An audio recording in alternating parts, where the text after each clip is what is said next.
Wow. Okay. How you doing? It's been a long time. I'm good. How are you? I'm well. I'm well. Classes and all of that. So we're still in the process, Yeah. grad school process. Uh, okay. Residency. How is it so far? Is it what you expected or like? Um, let's see. I think it's a little bit harder than I expected.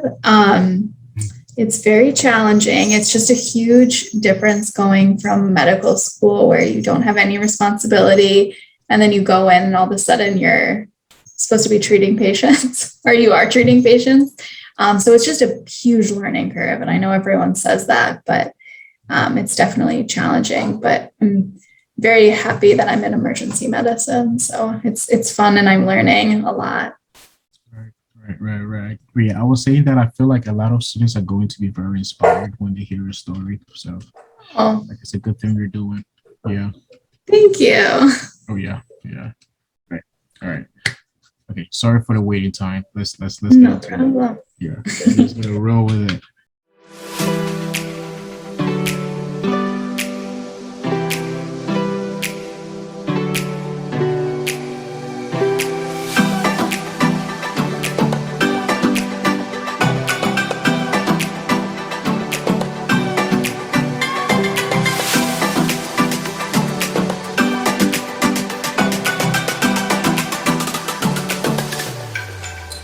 All right, guys, welcome to the sixth episode of the Premed podcast.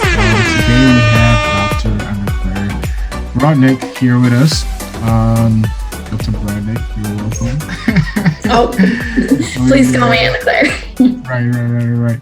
So, Dr. Brodnick is currently PGY 1 emergency medicine resident at Rutgers Newark Beth Israel Medical Center and the Children's Hospital of New Jersey in Newark, New Jersey. She received her medical degree from St. George's University School of Medicine, where she was a recipient of the Founders of Excellence Scholarship and also completed her post-baccalaureate pre-medical requirements. During medical school, she became involved with Primes, which I'm a proud member of, the beneficiary of. So Primes Mentoring for Medical School Admissions, a nonprofit program that is based out of Cornell Medical College and is focused on pretty much mentoring of underrepresented minorities through undergraduate and medical school admissions process. So Dr. Brodnick took a gap year between medical school and residency. We're going to be talking about that as well to help her. To help launch Primes into a national platform. So we'll be diving into that and what she pretty much did over there. And then prior to medical school, though, she was a Teach for America 2013 course member, where she taught like sixth grade math and science. And let me know where I pronounce this right, Annaclaire. Oahu? Oahu, yes. Oahu. Okay, so Oahu, and that's a city in Hawaii, right? That's the island that Honolulu is on in Hawaii. I see. All right. Okay, we're gonna put that on the bucket list for sure. Definitely. So she received her bachelor's degree from human development from Cornell University back in 2013. And in her free time, she enjoys spending time with her fiance and her dog, Max. Max, wherever you are, wolf to you. Okay. Yeah, he's right over there. Yeah, he's running around like a little But yeah, like she full-heartedly believes that Max is the cutest dog in the world. So it's true. Yeah, what can I say? For sure. Annaclaire, welcome. Thank you for joining us. Yeah, so why medicine? Like out of all the things that you could have done in this beautiful world, why did you choose medicine? Excellent question. And I feel like I'm someone who actually did a bunch of different things before I went into medicine. I started out as an interior design major, very interested in sort of environmental design, psychology. Then I actually dabbled in policy analysis in college and ended up sticking with human development because I loved psychology. And I did some business internships in undergrad. I hated sitting at a desk. And I always loved working with people. And so I decided to do Teach for America, but I was always kind of interested in medicine. I thought it was just really fascinating. And the idea of going into a career where I'd always be learning and helping people was very appealing to me. And after teaching for 2 years, I had a great experience, but I just realized that I was someone who I felt like I had what it takes to go to medical school, and I wanted to learn more. And I think one of the main reasons is just this eternal seek for knowledge and understanding. And I feel like medical school for sure fulfilled my intellectual satisfaction. Right. Wow. Yes. Wow. That's a nice way to put it, for sure. Okay. So college, how was your college experience back at Cornell? College was fun for me because I wasn't pre-med. Right. So exactly. Yeah. So I had thought about doing pre-med in college and, started becoming interested in medicine my sophomore year of college.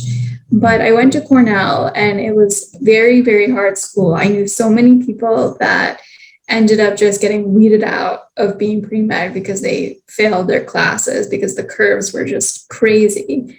And so I decided that if medicine was what I wanted to do, I would go back to school and do a postbac. So college was great. I worked very hard and I was happy to graduate with a good GPA, but I definitely cannot relate with that undergraduate pre-med stress. Right. I diverted that situation happily. Right. Okay, so your postbac was at in the Caribbean as well? Correct. St. George's, right? Mm-hmm. How was that experience? Yeah. It was a great experience. So just a little bit how I ended up there. After my second year of teaching, I applied to a bunch of postbac programs, actually got into quite a few in the US, and even started at one in Vermont that matriculated to a lot of good medical schools. It was just not the right fit for me. The structure of it academically was not, it was a little too liberal for me. And so I ended up getting into St. George's and actually left this program after a month and went to St. George's. I wanted to be somewhere warm. And I also thought that I wouldn't have to apply to medical school. So that was very attractive to me. And so then I went to Grenada.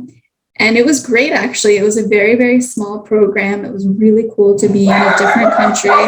Sorry, that's my dog. That's Max? Okay. That's Max. We're actually babysitting his cousin. Yeah. So there's two of them. But it was a small program. There were people from all over the world. It was very international. My professors were from all over. And it was great. I made some of my best friends during my program. So it was good. Okay. So pretty much that program, that postbac program at St. George's. So that means that pretty much from that, you're guaranteed admission into their medical school, or? Correct. Yes. So basically all I had to do was maintain, I forget what it was, but a certain GPA in the pre-med classes. So it was all the pre-med classes, sort of a little bit of a condensed version of them because it was just over the course of 1 year. And then there was guaranteed admission once I passed those. And for financial aid reasons, I had to take the MCAT. So I took the MCAT literally right before I started medical school. So I finished my postbac, took the MCAT, and then started medical school. Right. How was your MCAT experience? It wasn't that bad because I didn't really have that much pressure, which I feel like is a very strange thing that most people cannot relate to. I studied for about 6 weeks. 6 weeks? Wow. Which is not, I don't recommend that. But the thing is, from one of the reasons why I chose this route was because I've never been a great standardized test taker. And I was very nervous that I wouldn't do well on the MCAT. And so one of the reasons why I decided to go to St. George's is that I knew that would take off the stress of having to take the MCAT because I knew there was guaranteed admission. So I studied for about 6 weeks, and I was actually quite surprised by my score. I did pretty decently, and it made me think if I had actually, really studied for it, maybe I would have done even better, and I should have given myself the opportunity to apply to other medical schools. But here I am. So here you are. So I asked that because like most of our listeners are like on their way to the MCAT or already taking the MCAT. Mhm. So that's why I asked that question. But for sure, now let's dive into your experience during like medical school itself. How was that at St. George's? And what are some challenges that you came about? I mean, you pretty much faced during that time.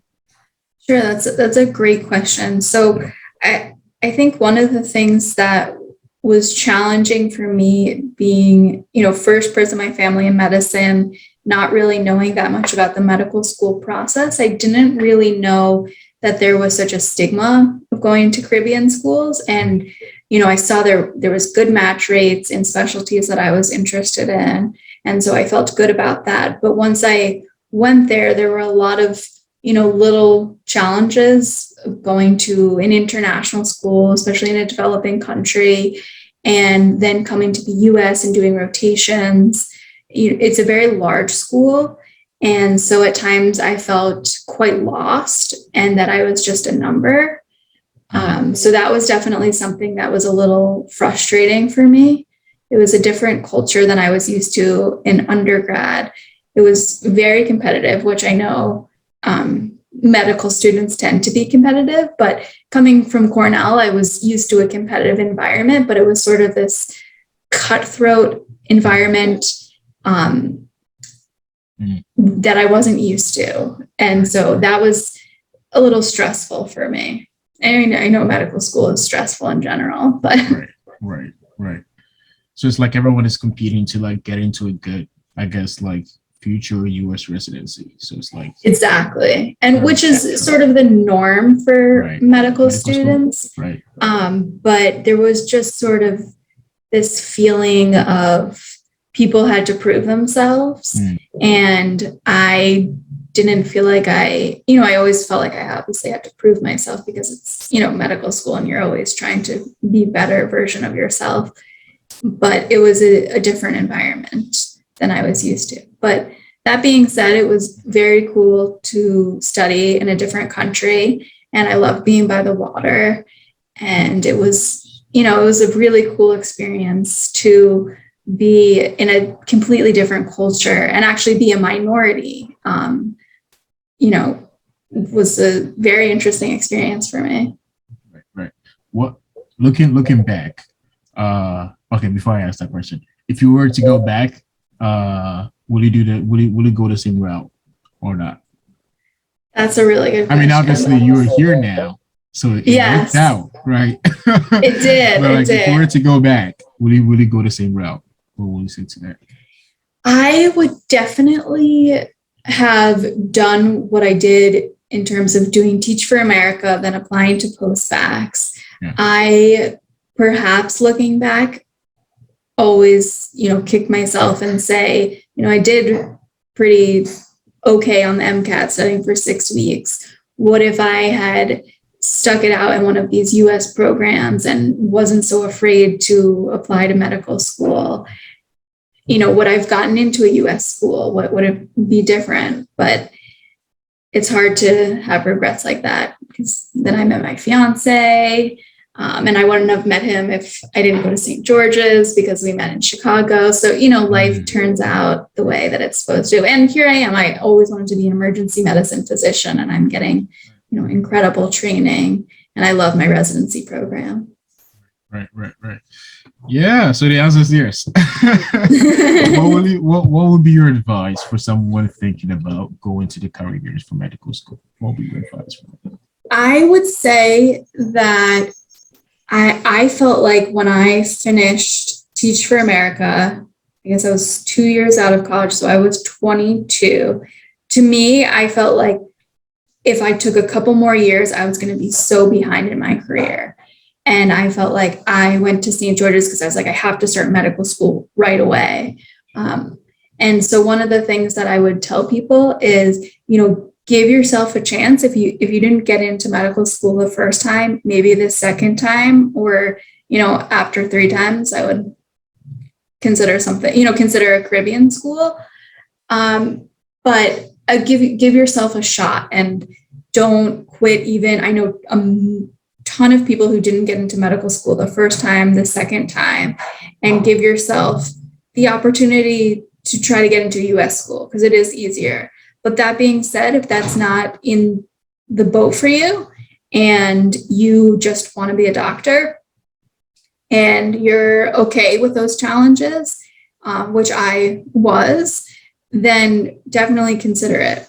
But I would say don't rush going to medical school. Give yourself an opportunity, because I definitely felt like I had to go right away and I was so scared of taking extra years. But in the end, it's, it doesn't really matter. Right. You talked about how competitive the curriculum was. What was the curriculum like over the 4 years at St. George's? Like, I guess, like, first year, what do you do? Second year, what do you do? Like, stuff like that, right? Absolutely the same to US schools. They just switched. So that's the nice thing is, it is an international school, but it has a very, very good reputation. They really prepare you for board exams. The curriculum absolutely mirrors what US schools are like. So the first 2 years, they just switched it. I was the first class where they did systems based. And so we did, gosh, it's actually been a while. I forget. We did it based on systems the first year. And then the second year, we did pharmacology. I don't know. This is actually really funny to me. I can't remember. It's been a while. It's been a while. Thank goodness. Maybe I just blacked it out. But third and fourth year are absolutely identical to US. And we actually rotated some really, really excellent hospitals, and we're rotating right alongside US students. And I never felt like my education was not up to par with them at all.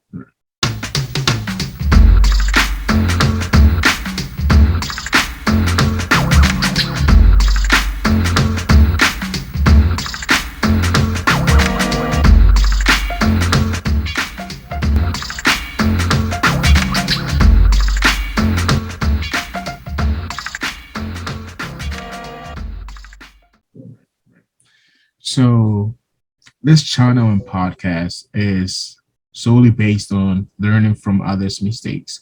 What are some mistakes you made during that journey, which you wish you have, pretty much like gone back and corrected? What are some mistakes that you made? Okay, I like that. Mistakes in medical school, in life, or? Oh yeah, let's go wherever you want to take it. Okay. Yeah. Let's see. Mistakes in medical school. Yeah. I think one of the big ones is I put a lot of pressure on myself, and I definitely did not take enough time to relax in medical school.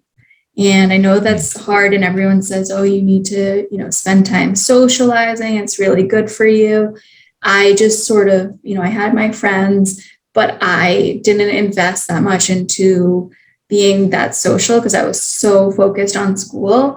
And I think it really is important. And I definitely wish that I put a little bit more, I balanced my life a little bit more. I think I just got way too consumed with studying, which is understandable, but I think you definitely need to have a balance. So that would be one thing that I would say. Let's see, what else? Oh, I wish I discovered Anki earlier on in medical school. Anki. Yes. We love Anki so much. It's so great. I swear by it. Yeah, that I definitely wish I did. Let's see, what else? Other mistakes. I can't think of any. I mean, just I mean, just working. I just have a tendency to work too hard, and so whenever I think of mistakes, I think of me getting too stressed out and putting too much pressure on myself. Right. Okay, so let's dive into study methods. Did that change from the post? Okay, well, from college, Postbac, then to medical school. Did it change over time? Absolutely. Okay. A huge change. So that was actually one of the things when I got to medical school that was quite challenging for me, because as an undergrad, I studied human development, which is psychology. So it's more of a social science. It's less memorizing facts and more sort of, thinking about things. There are things you have to memorize, but it's less like, memorizing a ton of facts. And so I was used to sitting and sort of pondering about things. Why does this happen to people? How does this affect human development?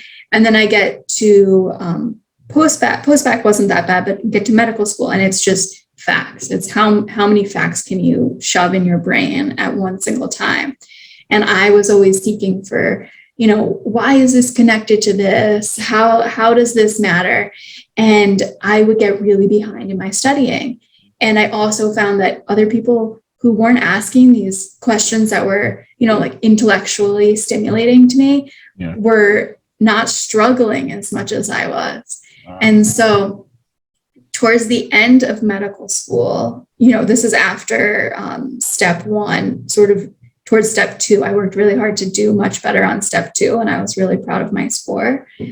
And I just had to give up these wasting time overthinking things. And there's a time to overthink things. And then there's a time where you really just have to memorize this stuff to do well in the exams. And that's where I think Anki is the greatest thing ever. So it really, now I don't ask as many questions, which maybe is a little jaded, but I'm getting more into asking questions because I have to as a resident.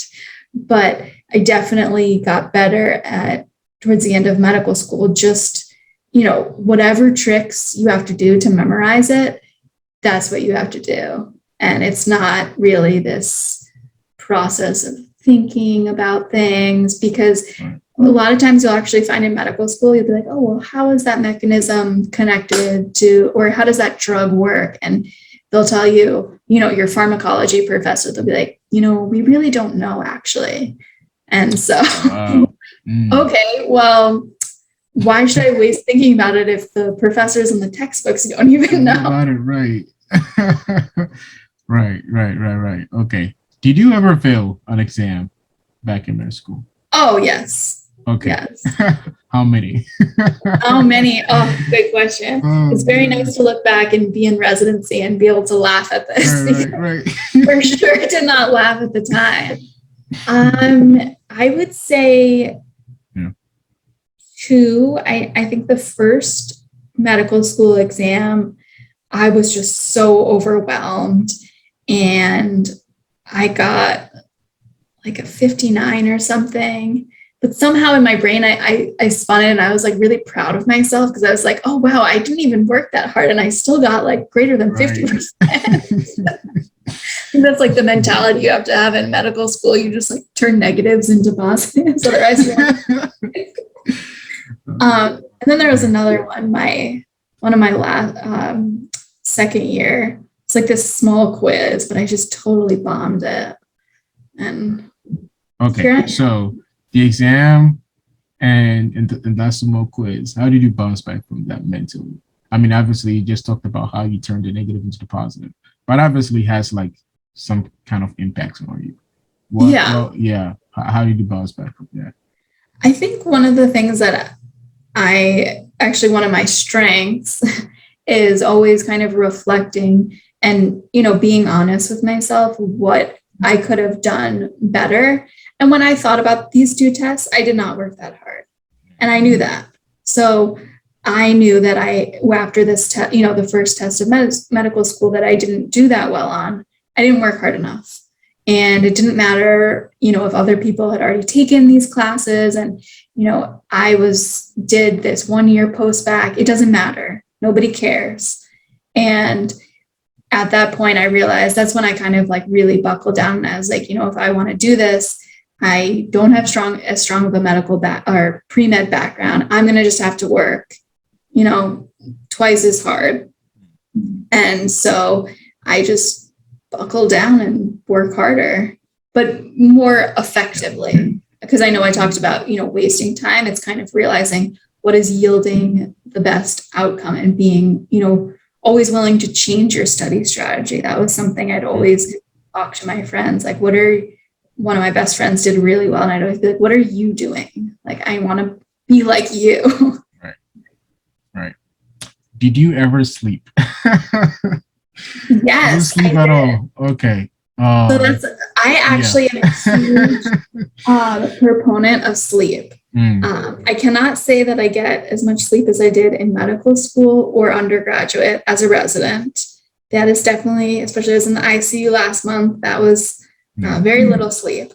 But I am one of those people. I took this class freshman year of college, and it was this famous sleep professor who, told us how you needed 8-9 hours of sleep. And I swore by that.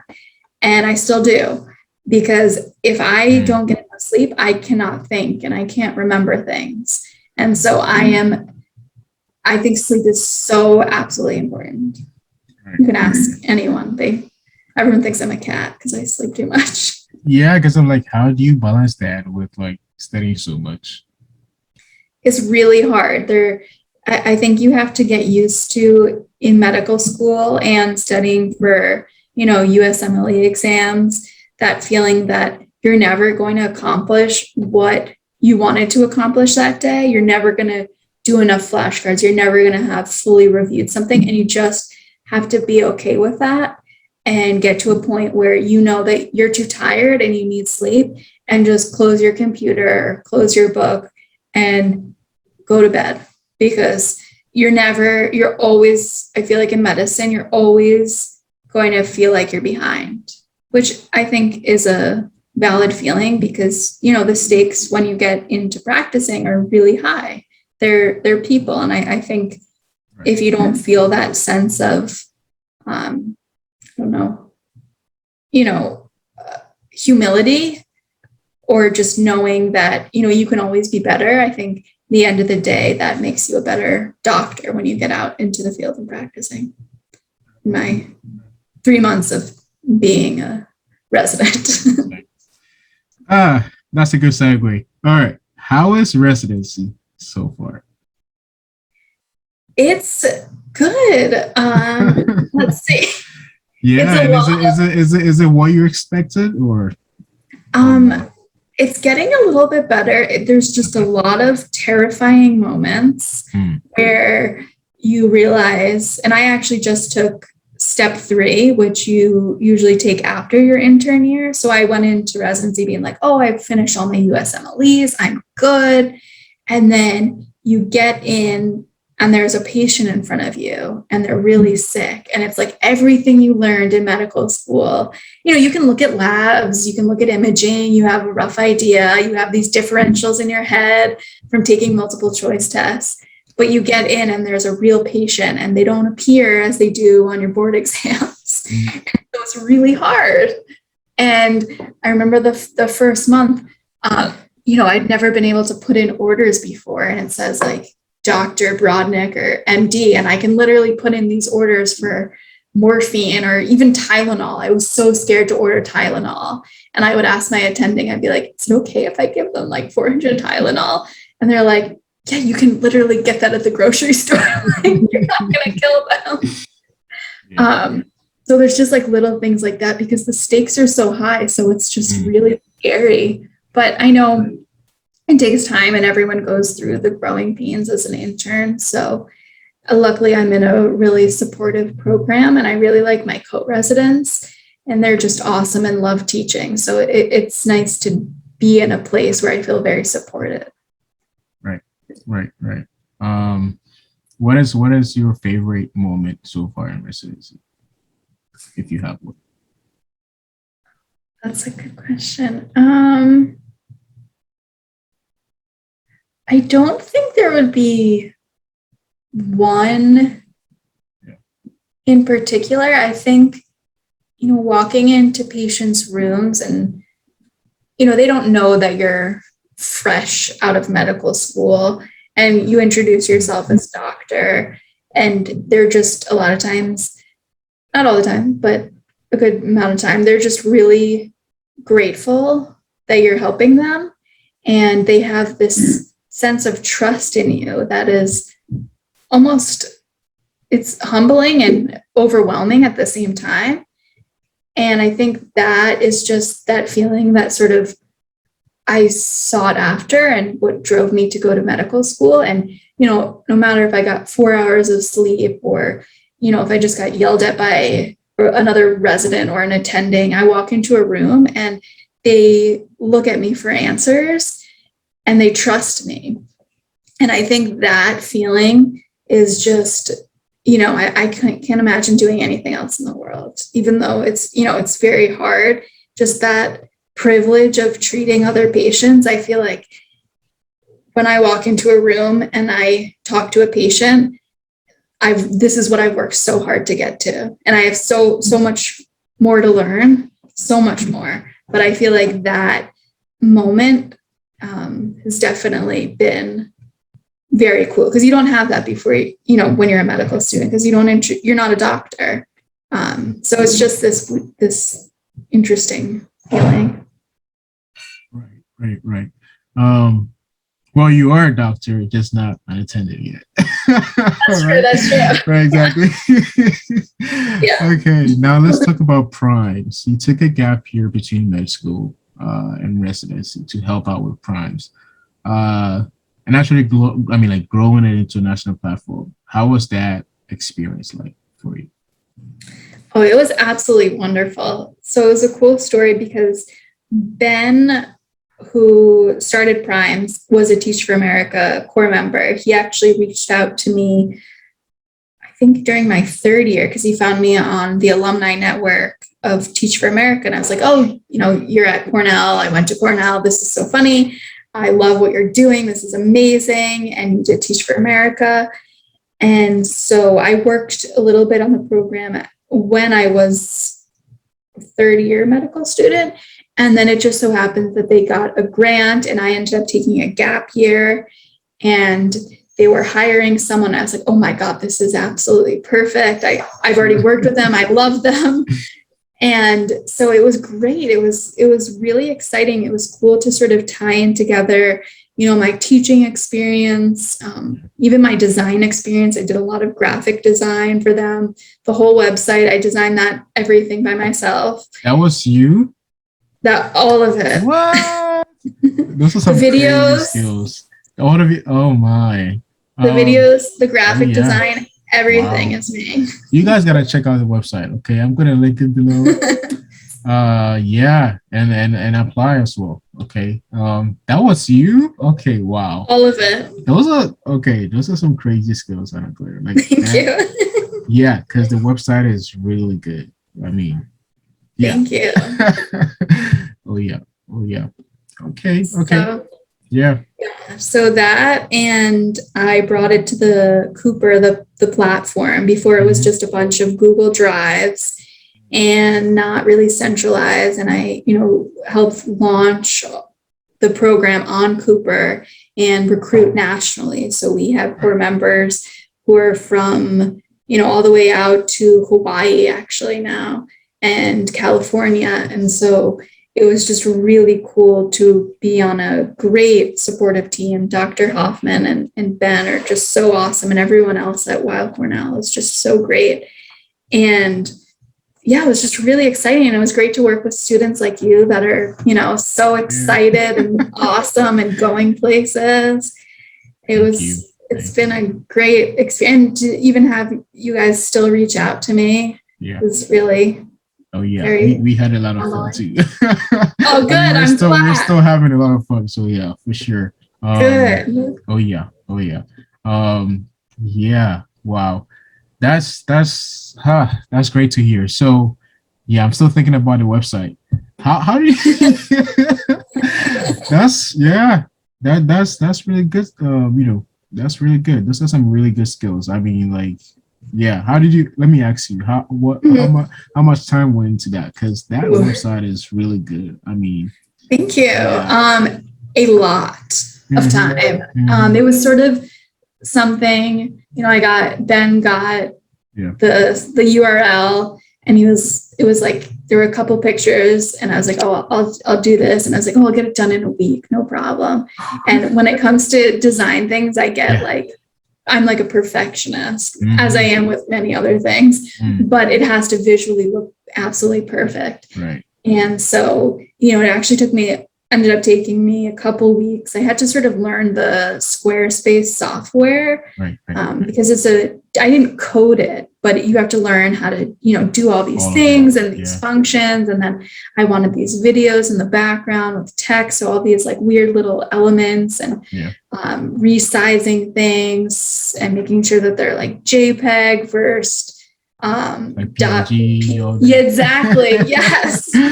Exactly. So like I fall into the same boat of being like that kind of perfectionist. It Mhm. has to look perfect. Like Yes. all I the like tiny your graphic tweaks. designs. Thank you. Thank you. Yeah, so that's what I was intrigued about. I was like, I remember like what was it like when we talked about the recordings for the videos that we're having? Mhm. It was like 1 or 2 days after, and then I checked the website and it has all the videos on it. And I'm like, wow, how did they even do that? Like in such a fast method, and in such a way. Yeah, okay, that's great. Okay, so that was another segue. Let's get back on track. Sure, sure. Yeah, yeah. So I guess like, what is your general advice for pre-meds out there in college right now? In different, I guess like freshmen, sophomores, juniors, and seniors. What would be your general advice for them? I think to think about the long-term picture, and I know it's very stressful, and I can't say that I was a pre-med as an undergrad, but I definitely was, stressed out undergrad. And I did do pre-med, and I did go to medical school, and now I'm a resident. Yep. And I would just say, I think, and I've gotten this sense from talking to a lot of pre-meds actually in primes, you know, from my perspective, there's a lot of ways to go to medical school. And I think, realizing that you don't have to be this cookie cutter student who does all these things. I think actually when you deviate from the path, obviously, grades and MCAT, those things continue to be important in everything you learned about in primes, but it's okay to deviate from the path and, find your own interests and do things a little bit differently. Because when it comes down to it, at the end of the day, it just makes you more of an interesting person. And if you're more of an interesting person, you can relate to people better and you'll be a better doctor. And I think to not be afraid of deviating from that path and taking a gap year, 2 gap years, and, traveling or, volunteering, doing things that, or, if you had like me, like I had an interest in design and I pursued that, and you'd be surprised in how many residency interviews people found that so fascinating, or that I was a teacher before I went to med school. Like people loved that. So you don't have to be this straight pre-med student. Thank you for such an interesting conversation. Oh yeah, I think a lot of people listening are inspired to hear a story, and the fact that you not only made it into medical school, and out of medical school, you also made it into residency, right? Which is just like a great story arc. So yeah, thank you for sharing all the advice and the tips with us. Guys, join me to say a big thank you to Dr. Annaclaire Brodnick. Oh yeah, and I guess like, can you share your before we go? Can you share your social media like I handles would so that people love can follow to, you? Oh yeah. but Uh I am huh. social media inept, Okay. All and right. I don't even know what Uh my huh. Instagram handle is. You know what? You I are not the first person that I've interviewed that I said this. For some reason, Yeah, medical. Medical people.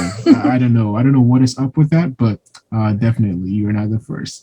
Yeah, I'm so sorry. And you could No, find my it's fine. Instagram account, and there's like maybe 3 pictures of my dog from last year. That's Yeah, pretty much I think it. we have. Yeah, I think we have listeners who are into dogs, so for sure. Yeah. For sure. Okay.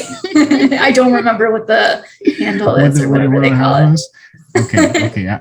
They're pretty good at fishing people out, so they'll find you Okay. for sure. They'll find me. Yeah. So are you okay with me sharing your email Yeah, with them? absolutely. No problem. Okay. So I would do that, guys. Check the description. I'll put that in the description. Yeah. And so until next time we meet, it's bye for now. See you guys on the 7th episode. Bye.